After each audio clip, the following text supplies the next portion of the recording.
Well, Ron, how did you meet Gary in the first place? How did you come to meet him? Well, I was in London in a restaurant, and Gary came in with a couple of girls, young people, and they were all young, jolly people.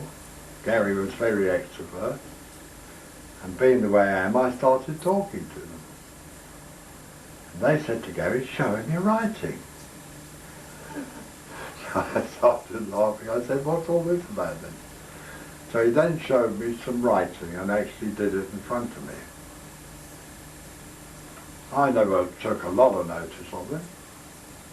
Then suddenly, out of the blue, he said to me, "Who is Ulla?"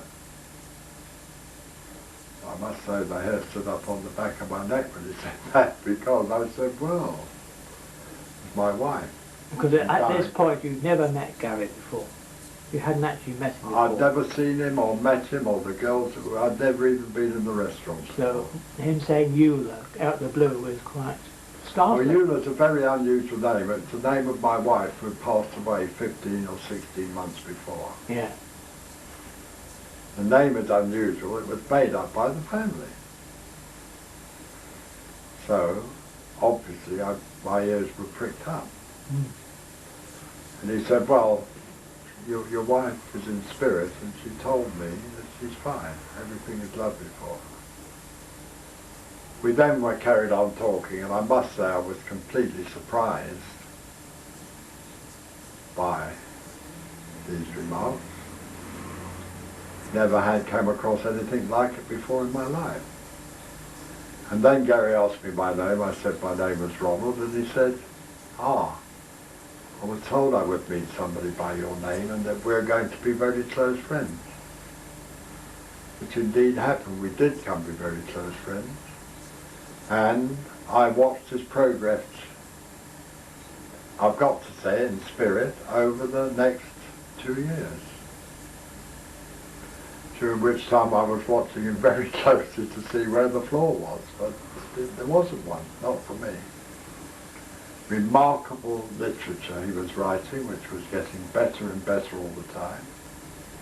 He tells me himself, an East Ender, who had had a very limited education, left school at 15.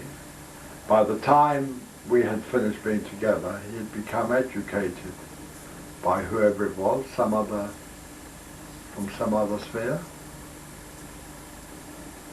And the type of literature he's writing now is of the highest quality. I've also seen him do healing. I saw him heal a dog that was running around on 3 legs, to my knowledge, for at least 3 years.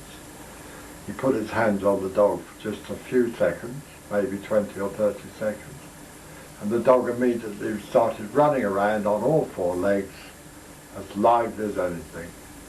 And the dog is still the same to this day. Remarkable. Hmm? Remarkable. Oh, yes. Mm.